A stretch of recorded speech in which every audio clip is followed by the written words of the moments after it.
Good morning students, the Asian international senior secondary school Begu की online classes में आपका हार्दिक स्वागत है। आज हम कक्षा 6 विषय हिंदी का दूसरा पाठ पढ़ेंगे। पाठ का नाम है दादी माँ। जैसे दादी माँ शब्द से अपने को समझ में आ जाता है कि दादी माँ कैसी होती है, कैसे अपने बच्चों का और पोते पोतियों का ध्यान रखती है।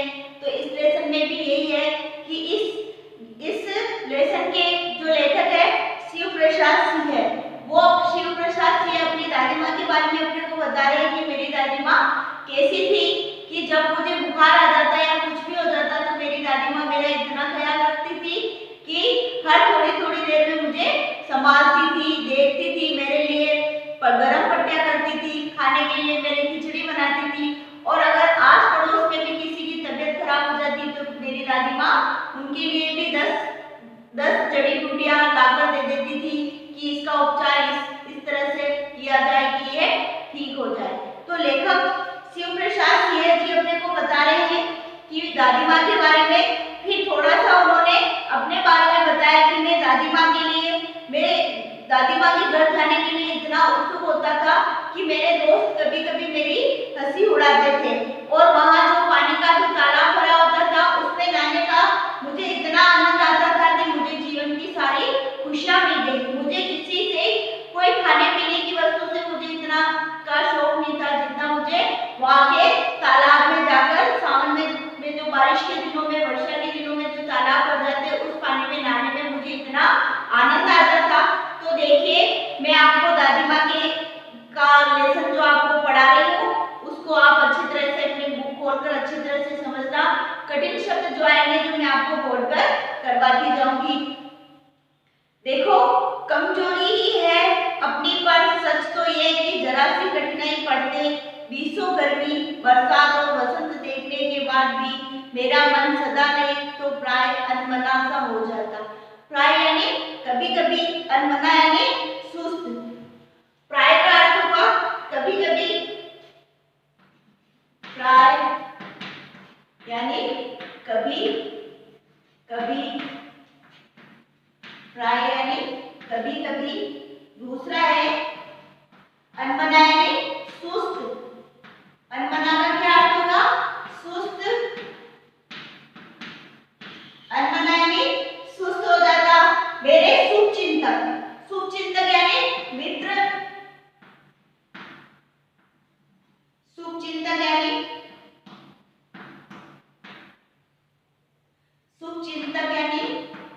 मित्र। शुभचिंतक का क्या होगा? मित्र या दोस्त या अपने मिलने वाले। शुभचिंतक में कोई भी हो सकता है, दोस्त, मित्र या अपने मिलने वाले।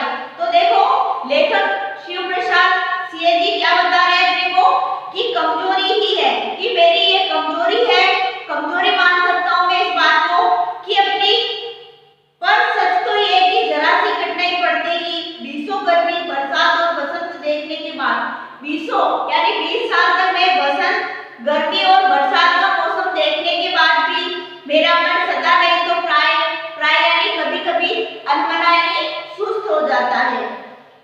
मेरे शुभचिंतक मित्र मुंह पर मुझे प्रसन्न करने के लिए आने वाली छुट्टियों की सूचना देते हैं कि छुट्टियां आती है, मैं कहाँ जाऊंगा? अपनी दादी माँ के यहाँ जाऊंगा।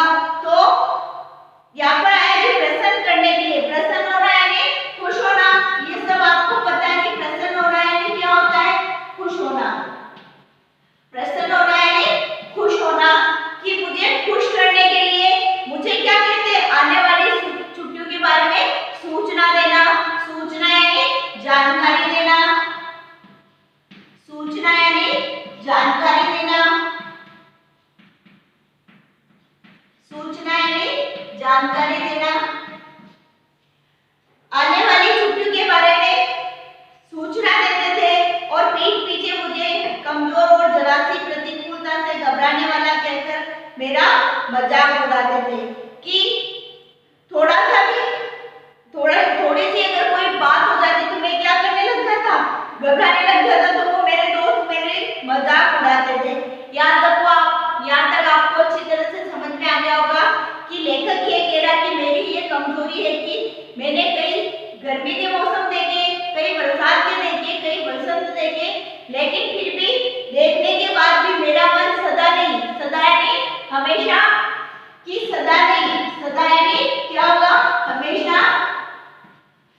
मेरा मन सदा नहीं हमेशा, मतलब कभी कभी, हमें सदा नहीं,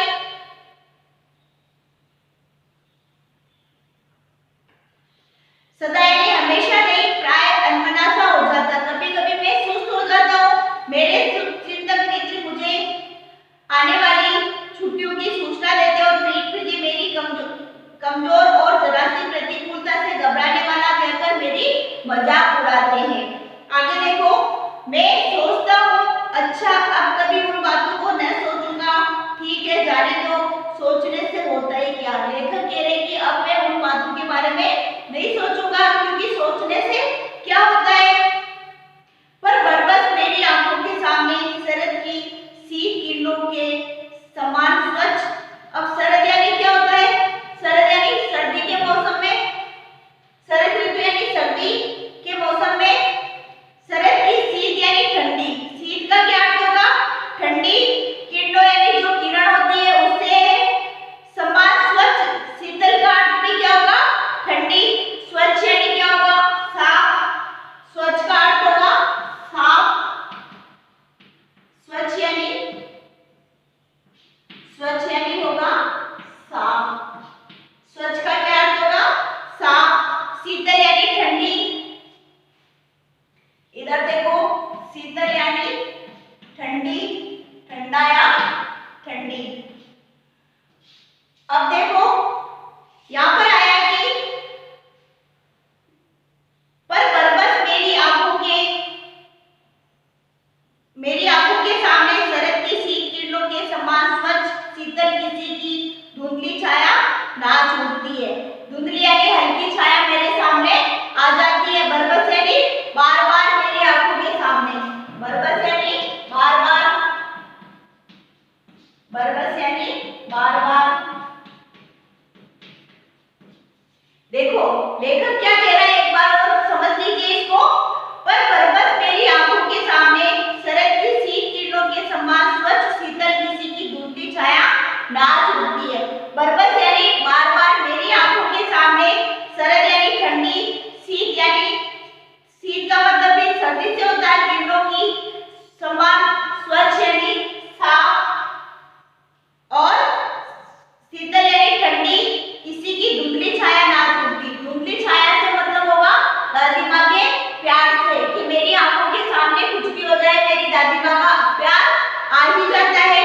अब आगे देखो, मुझे लगता है कि जैसे कवार के दिन आ गए हो। कवार का मतलब होगा आश्विन का महीना, कवार यानी आश्विन का महीना, कवार यानी आश्विन का महीना।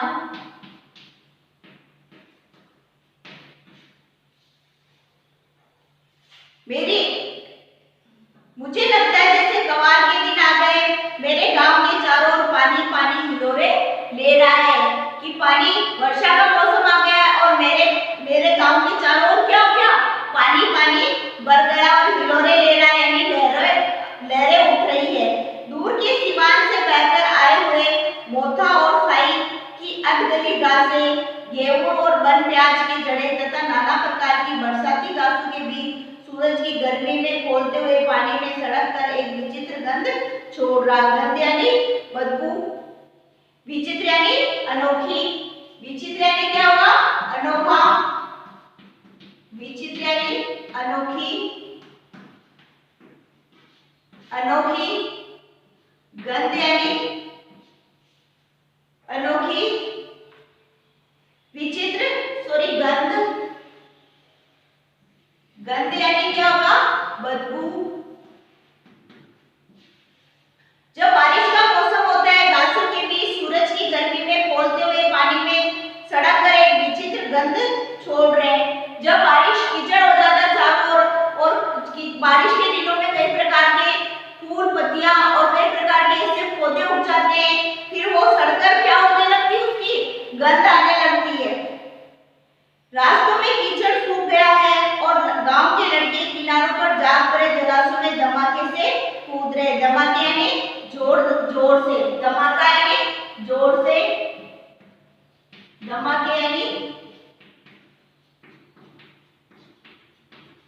जोर से।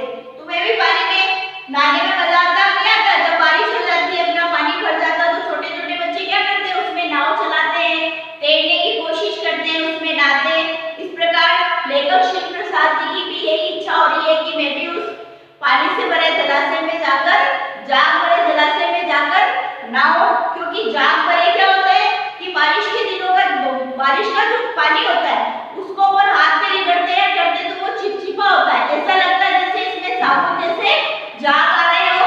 तो वो लेखक अपने को बता रहे हैं कि घास के बीच सूरज की गर्मी में खोलते हुए पानी में सड़कर एक विचित्र गंध छोड़ रहे हैं। रास्तों में कीचड़ सूख गया। बारिश के मौसम में क्या होता है, कीचड़ हो जाता है, और फिर वो जैसे ही धूप निकलती है तो वो कीचड़ क्या हो जाता है, सूख जाता है। और गांव के लड़के किनारों पर जाग भरे जलाशय में धमाके से कूद रहे हैं, यानी जोर से कूद रहे हैं। अपने अपने मौसम की अपनी अपनी बातें होती है। लेखक जी क्या कह रहे हैं अपने को कि हर मौसम की अपनी अपनी बातें होती है। तो यहाँ अभी बरसात का मौसम चल रहा है, उसके बारे में चर्चा हो रही है। आषाढ़ में आम और जामुन नहीं मिले। आषाढ़ के महीने में अगर जामुन और आम नहीं मिले खाने में तो कोई बात नहीं, चिंता नहीं। अगर में चिवड़ा और गुड़ न मिले तो दुख नहीं। चैत के दिनों में लाई के साथ गुड़ की पट्टी न मिले, अफसोस नहीं।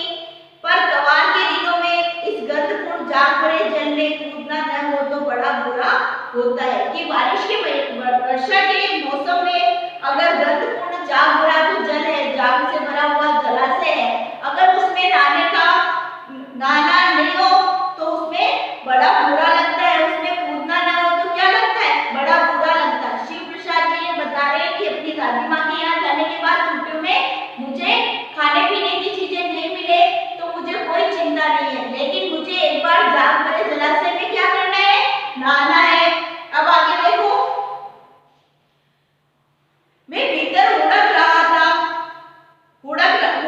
मैं भीतर हुड़क रहा था, दो एक दिन ही कूद सका। हुड़कना यानी मन करना, हुड़कना यानी मन करना। इधर देखो, हुड़क यानी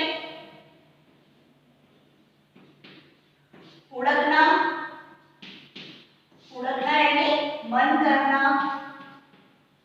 कि मेरा नहाने का मन कर रहा था। किसका मन कर रहा था, नहाने का मन कर रहा था। हुड़क रहा था यानी नहाने का मन कर रहा था।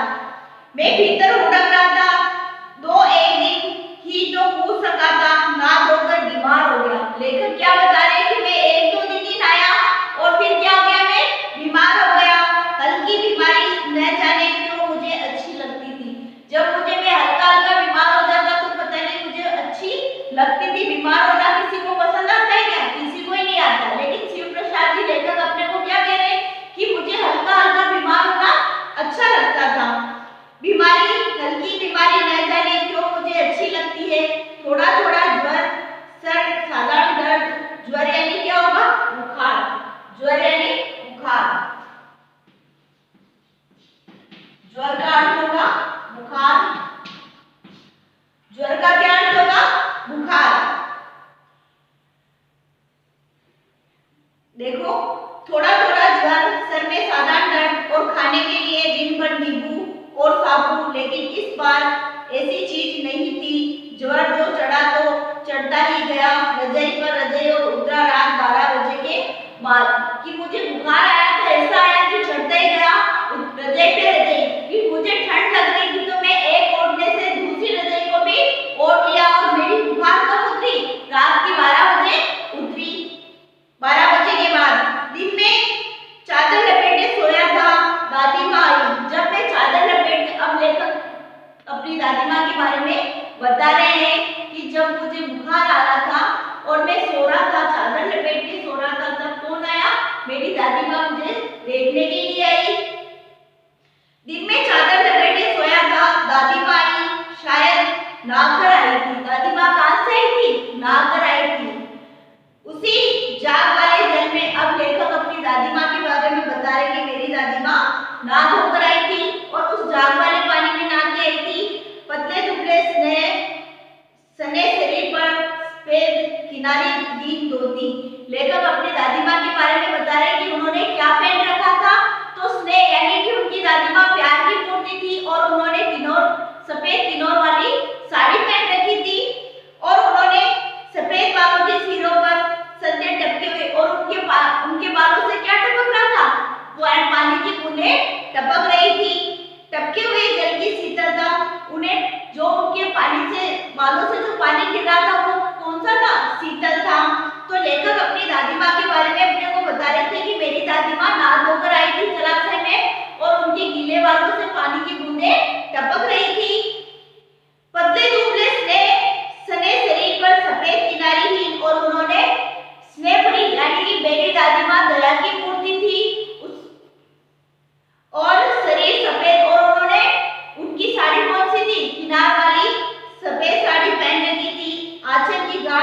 बोली, किसी अदृश्य शक्तिशाली के चबूतरे की मिट्टी मुंह में डाली और माथे पर लगाई। जैसे ही मेरी दादी माँ वहां पर आई और उन्होंने पता नहीं कौन से चबूतरे की मिट्टी मेरे सिर पर मुंह में डाली और सिर पर लगाई। दिन रात चारपाई के पास बैठी रहती थी।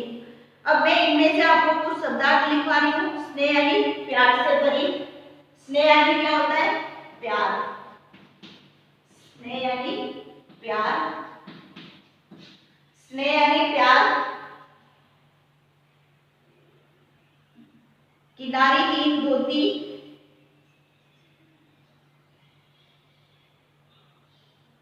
उन्होंने सर पेट छुए, उन्होंने मेरे सिर पर हाथ लगाकर देखा और पेट को छुआ। आंचल की गांठ खोल, किसी अदृश्य शक्तिशाली के चबूतरे पर। अदृश्य यानी दिखाई नहीं देने वाला।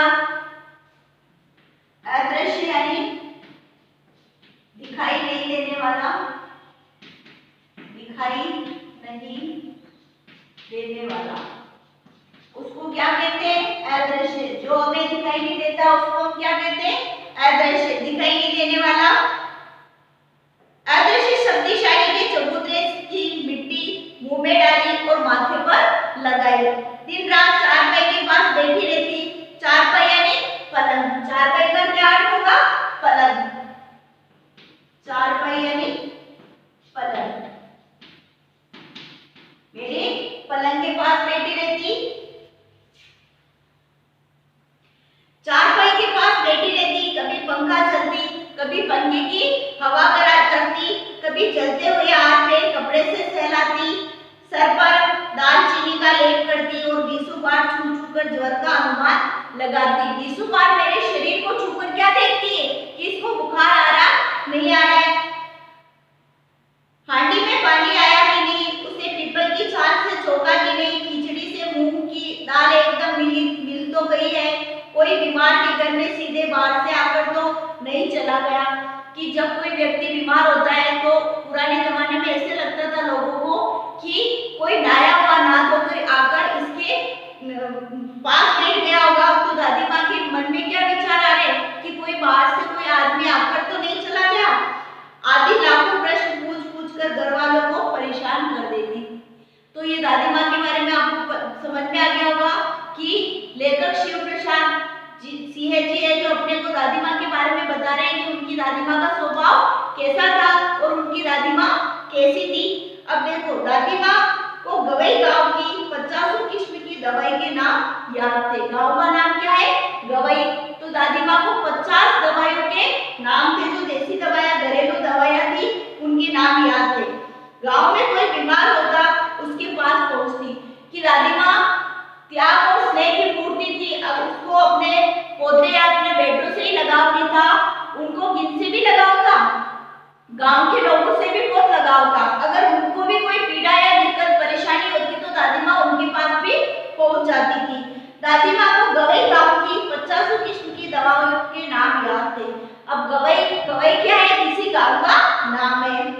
गांव में कोई बीमार होता उसके पास पहुंचती और वहां भी वही काम, हाथ छूना, माथा छूना, पेट छूना, फिर भूत से लेकर मलेरिया, सरसाम, निमोनिया तक का अनुमान विश्वास के साथ सुनाती थी। अगर ये उनको रोग है तो दादी माँ उनके लिए क्या बताती थी?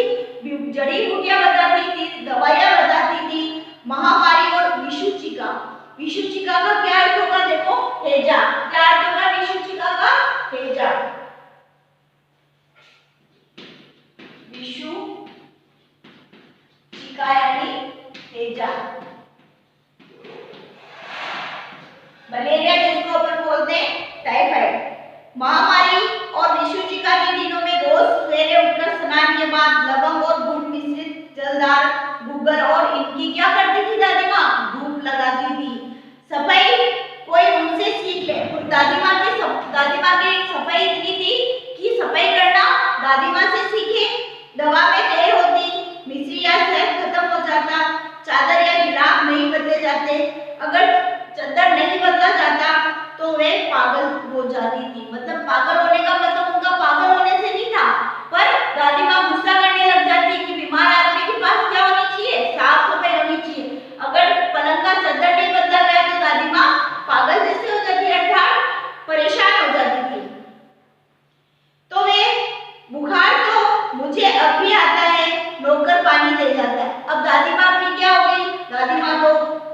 का देहांत हो गया, उसके बाद नौकर उनकी कहानी सुना रहा है कि नौकर पानी दे जाता है, मेष महाराज अपने मन से पकाकर खिचड़ी या साबू डॉक्टर साहब आकर नाड़ी देख जाते हैं। महाराज यानी भोजन पकाने वाला, महाराज का अर्थ क्या होगा? भोजन पकाने वाले। महाराज यानी महाराज किसको कहेंगे? भोजन बनाने वाले, भोजन बनाने वाले। ओपन क्या कहेंगे? महाराज। भोजन बनाने वाले को क्या कहेंगे? महाराज। मेष महाराज अपने मन से पकाकर खिचड़ी या साबू डॉक्टर साहब आकर मेरी नाड़ी देख जाते और उन्हें मिक्सर की शीशी की इतने डर से बुखार भाग भी जाता था, पर न जाने क्यों ऐसे बुखार को बुलाने का जी नहीं होता। उस समय जब दादी माँ होती तो लेखक के मन में क्या होता कि मुझे हल्की हल्की बुखार या बीमार होना अच्छा लगता है। जब दादी माँ नहीं रही तो लेखक क्या कह रहा कि अब ऐसी बुखार को बुलाने का मन नहीं करता है। जी यानी मन, जी करना यानी मन करना, जी यानी मन या इच्छा, जी यानी मन या इच्छा कि उनको बुलाने का मन नहीं करता है। अब आगे देखो, यहाँ तक आपको अच्छी तरह से समझ में आ गया होगा। अब अपन आगे बढ़ते हैं। किशन भैया की शादी ठीक हुई। लेखक थे शिव प्रसाद जी, उनके भाई का नाम क्या था? किशन। किशन भैया की शादी ठीक हुई। दादी माँ के उत्साह और आनंद का क्या कहना। जब अपने पोते की शादी होती तो दादी माँ कितनी खुश होती, उसको खुशी तो होती है। ऐसे ही किशन भैया और शिव प्रसाद जी की दादी माँ थी कि उनके जब पोते की शादी हो रही तो उनके उत्साह और आनंद का कोई ठिकाना नहीं था। वो इतने खुश हो रहे थे, आनंदित हो रहे थे। आनंद यानी प्रसन्न होना। दिन भर गायब रहती, सारा घर जैसे उन्हें सर पर उठा लिया हो। सर पर उठाना यानी वो इतने प्रसन्न हो रहे थे कि उन्होंने कुछ घर का कोई काम नहीं करते थे, लेकिन वो खुशी से क्या हो रहे थे? पागल हो रहे थे। उनको काम करने की खुशी हो रही थी। पड़ोसी ने आती, बहुत बुलाने पर दादी माँ आती। उनकी पड़ोसी को अगर कोई काम होता तो दादी माँ को बुलाने आती, तो वो बहुत मुश्किल से दादी माँ उनके घर पर जाती, जबकि दादी माँ का घर में कोई काम नहीं था, क्योंकि दादी माँ तो बुजुर्ग थी, घर में तो काम नहीं कर सकती। लेकिन दादी माँ को क्या हो रहा था? खुशी हो रही थी कि मेरे पोते की शादी हो रही है। वही बुरा न मानना कार पड़ोजन का घर ठहरा। कार पड़ोजन का मतलब यानी कि छोटे मोटे बालों का घर जो ठहरा। एक काम अपने हाथ से करूं तो होने वाला नहीं। अगर अपने हाथ से एक भी काम नहीं करूं तो वो काम होने वाला नहीं है। जबकि दादी माँ तो बुजुर्ग थी, काम तो दूसरे लोग कर रहे थे, पर दादी माँ क्या कर रही कि अगर मैं कोई भी काम अपने हाथ से नहीं करूं तो वो काम होने वाला नहीं है। जानने को योग सभी जानते थे कि दादी माँ कुछ करती नहीं है, कि पड़ोस की महिलाएं भी जानती थी कि दादी माँ से कुछ भी काम नहीं होता। क्यों नहीं होता? क्योंकि दादी माँ तो बुजुर्ग है। पर किसी काम में उनकी अनुपस्थिति वस्तुतः विलंब का कारण बन जाती। अनुपस्थिति यानी अगर उनकी अनुपस्थिति हो जाती तो विलंब यानी देर का कारण बन जाती। विलंब यानी देखो, विलंब होना यानी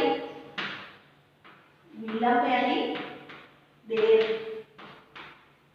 विलंब होना यानी देर होना। विलंब होना यानी देर होना। उन्हीं दिनों की बात है कि एक दिन दोपहर को मैं घर लौटा। बारी निशान में दादी माँ यानी बाहर का जो बाग था उसमें दादी माँ किसी पर बिगड़ रही थी। बिगड़ना यानी लड़ाई करना। देखा पास के कोने में दुबकी रामी की चाची खड़ी थी। किसकी चाची खड़ी थी? रामी की। दुबकी यानी डर के कारण, डरसी। सो न होगा दन्नो रुपए मैं शुद्ध के आज दे दो, मतलब ब्याज सहित मेरे को क्या चाहिए? पैसे चाहिए। तेरी आंख में तो शर्म नहीं है। मांगने के समय कैसी आई थी? दादी माँ उस रामी की चाची पर इतनी बरस रही है कि जब तेरे को पैसे उधार लेने थे तो तेरे को शर्म नहीं आई, और अब देते हुए शर्म आ रही है। तो उसने क्या कहा? पैरों में नाक रगड़ी थी, फिर भी किसी ने एक पाई नहीं दी। कि तूने घर घर में जाकर सबके पैरों में अपनी नाक रगड़ी थी तो भी तेरे को किसी ने पैसे नहीं दिए।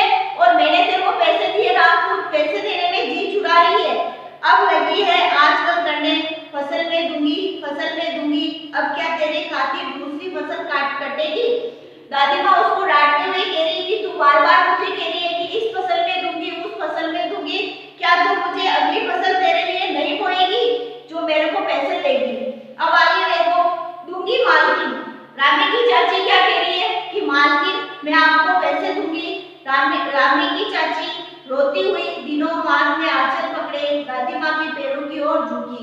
यानी कि दादी माँ के पैर पकड़ने लगी कि दादी माँ आप गुस्सा मत हो, मैं आपके पैसे ब्याज से चुका दूंगी। पैरों की ओर झुकी, बिटिया की शादी है, वो बिटिया की शादी है, आपने दया करेंगी तो उस बेचारी का निस्तार कैसे होगा। देखो वो क्या कह रही रामी की चाची कि बिटिया की शादी है, बिटिया ही नहीं मेरी बेटी की शादी है, अगर आप उस पर दया नहीं करोगे तो उसकी शादी कैसे होगी। हट हट अभी नाक के आ रही हूँ। दादी माँ पीछे हट गई। दादी माँ ने क्या कहा कि दूर हट, मैं नाक के आ रही हूँ, पीछे हट। जाने दो दादी, मैंने इस अप्रिय प्रसंग को हटाने की गरज से कहा, बेचारी गरीब है, दे देगी कभी। तो लेखक ने क्या कहा कि मैंने इस प्रसंग यानी इस विषय को हटाने के लिए, इस बात को खत्म करने के लिए कहा कि गरज से कहा, बेचारी गरीब है, कि माँ दादी माँ ये गरीब है, दे देगी कभी, चल चल चला है समझाने। तो शिव प्रसाद जी को क्या कह रही है अपनी दादी माँ कि बड़ा मुझे समझाने के लिए आया है, तू भी दूर हट। मैं चुपके से आंगन की ओर चला गया। कई दिन बीत गए, मैं इस प्रसंग को एकदम भूल सा गया था। मतलब इस विषय को बिल्कुल भी मेरे दिमाग से निकाल दिया था। एक दिन रास्ते में रामी की चाची मिली। वह दादी को पूतो फलो दूधो नाव का आशीर्वाद दे रही थी। दादी को कि वो क्या कह रही थी, दूधो नाव, कि आप दूधों से नाओ और कई पोते पोते की दादी बनो। तो इसका अर्थ है पूतो फलो दूधो नाव का आशीर्वाद दे रही थी। मैंने पूछा क्या बात है धनो चाची, तो उसने विहल होकर कहा, उरीन हो गई बेटा, उरीन हो गई यानी मेरे सारे काम पूर्ण हो गए। अब मैं अपने कामों से अपने कार्य पूरे हो गए। भगवान भला करे हमारी मालकिन का, कि इस मालकिन का भला हो। कल ही आई थी, पीछे का सभी रुपया छोड़ दिया, ऊपर से 10 रुपए का नोट देकर बोली, देखना धनो, जैसी तेरी बेटी वैसे मेरी 10-5 के लिए हंसाई न हो। देवता है बेटा, देवता है। उस रोज वो डांट रही थी। मैंने पूछा दादी माँ को, क्या कहा उसने कि आप उस दिन तो मुझे वो डांट रहे हो और आज मेरे ऊपर इतनी दया कर रहे हो। वह तो बड़े लोगों का काम है बाबू, रुपया देकर डांटे भी न तो लाभ क्या। वो क्या कह रही है, बड़े लोगों का काम है डांटना, अगर रुपया देकर भी उनको डांटे नहीं तो उनका लाभ क्या। अब हम ये आगे का लेसन जो बच रहा है वो अपन कल की क्लास में पढ़ेंगे। यहाँ तक आपको अगर शब्दार्थ में या इस लेसन में कोई भी परेशानी आई हो तो आप इस सर के दिए हुए नंबर पर कांटेक्ट करके बता सकते हो, ताकि मैं अगली वीडियो में आपकी समस्या का समाधान कर सकूं। धन्यवाद।